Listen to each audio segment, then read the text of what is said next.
It's a great privilege to be here with you today to talk about a subject matter that is very close to our hearts, that very personal to many of us, very sensitive matter, very painful matter indeed. And yes, some of us have lived with some bitterness, and we make no apologies about that. We were a people in war, led into war, not by our own wishes or design, but in self-defense. No apologies, Nigeria. No apologies to the world. But here we are. I'm sorry, I'm going to stand up, if you don't mind. My name is Onyeka Onwenu, and it's not the Onyeka Onwenu that you think you know, that you read about in the papers, but the Onyeka Onwenu that was born and raised in Port Harcourt. That's correct. And the person who made that statement knows. When he says DK Onwenu, he's telling you where this person came from. My father was the first Arrondissement man in the Federal House, and he was representing a Port Harcourt constituency. He was the principal of Enitonia High School. He was a brilliant man, but he died too early. Thank you. That's my background. I'm also from Abia State. Since I am Adamazi, I'm Mwaro. Adamazi.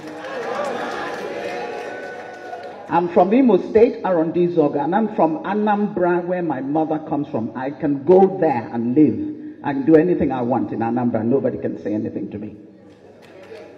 I'm also from Lagos State. Surprise, surprise. Yeah, I'm from Lagos State. I married a Yoruba man. I have 2 Yoruba children. They only paid 5,000 naira as bride price. So we have a right to demand more money anytime. 5 minutes going. Yes, 50 years after I fought the war. As a young girl, 14, 15, 16, 17, I was in that war. And I lost many relatives. I worked in hospitals. I carried babies who died in my arms. I treated old people who took days to die. People were dying out of hunger. Even our soldiers were dying out of hunger at a particular point. But thank God, we survived. You see, when my father died at 40, he was a politician and also a principal, but he didn't have much money. In those days, you had to keep your day job, even if you were a member of the House of Representatives. Yes, my mother, an Anambra woman, was a trader. Put your hands together for Anambra women. She was richer than my dad, so my dad would borrow money from her to buy the land, and he never paid back. You know how it is. And my mother dares not raise the subject again. At the end of the war, I could not go back to Port Harcourt. My home was abandoned property. Those of you who come from Port Harcourt know the story. A home that a widow, my father had just laid the foundation when he died in a motor car accident, on duty.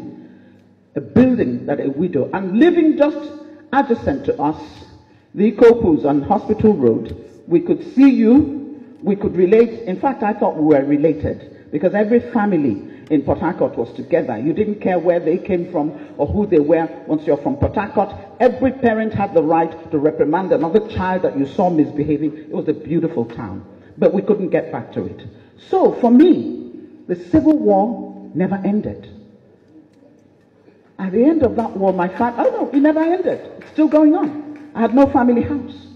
My poor mother went back to claim the property. She was beaten into a coma by people whom she had helped all her life and sent to school because she's an Igbo woman, and now Port Harcourt belonged to another group of people. They forgot the sacrifices that the Igbos made. It's still going on. No apology has ever been made about that. The road that is now referred to as Harold Wilson Drive used to be DK Onwenu Road because of the sacrifice that people like the Onwenus, the Ikopus, you know them, the sacrifices they made in building up Port Harcourt. Here I am. So I traveled outside thanks to my sister who was at Harvard at the time, who organized for the rest of us to come and go to school. But we all came back to do what? To develop Nigeria. I have tried, with the little talent that God has given me, to use it for the betterment of my society and my country. But can I tell you something? That if I were a Yoruba or Hausa woman, I would probably have had more patronage, I would have had more help and more support than I have got by my self-help effort to raise this country up. But I'm not asking anybody for anything. I put myself through school. My widowed mother did her best, but I was working 2 jobs in America to put myself through school. I didn't want to take Nigerian scholarship because they were giving it to everybody, those who deserved it and those who didn't. And many of them were not even in school. I put myself through school. Wellesley College and the New School for Social Research. I have no apologies to make to anybody. I am angry. I am angry at Nigeria. I am angry at this government which seems to be letting us down. I am angry at us as a people. I am angry at my people in Ndibo. Because if they have refused you, why are you refusing yourself? Stop complaining and do it for yourself. We've always been able to do that. How did we build Imo Airport? Nobody built it. We spent how many years raising money? I know it was my equipment that was traveling all over the country for concerts. I gave free concerts to build Imo Airport. That's who we have been. And I remember in those days, Purana, Imo State Union, Purana, Zetiobi, Dike Onwenu, Oputa, Ikoku, you name them, Abba Korana, that's it. No dispute. Everybody follows the line and gets done what needs to be done. Let me tell you about Ndibo. Ndibo are wonderful people. Let me tell you about Ndibo. Ndibo are resilient. Let me tell you about Ndibo. Ndibo are people with integrity, with conscience, with a feeling of humanity that they can reach out wherever they are and contribute something to that society and not care that they're not even from there. That's who we are. Do not categorize us as people who are uncouth. We don't know, we don't have unity amongst ourselves. You're kidding yourself. We love ourselves. But we also love our neighbors. You see, to love your neighbor, you have got to love yourself. That's what the good book says. Love your neighbor as yourself. So how are you going to love your neighbor if you don't know anything about self-love? I am a proud Igbo woman. And yes, if there's anything you know about me as I walk into a place, know that there's nothing you can do to me in this country to bow my head. I will not do it. I am my father's daughter. I am my mother's daughter.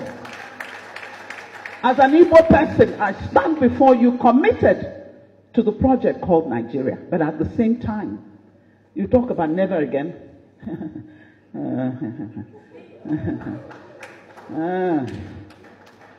With what is happening now, never again? I don't know. But I will soon take my seat.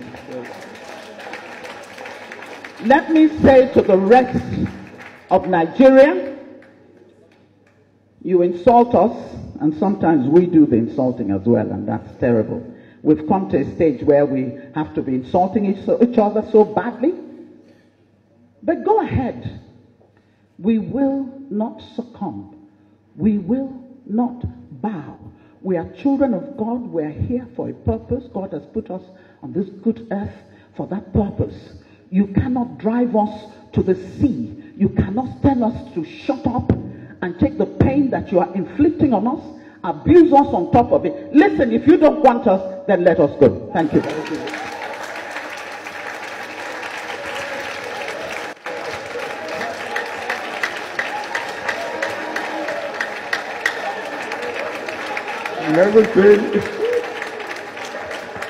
Never seen Onyeka in this form before.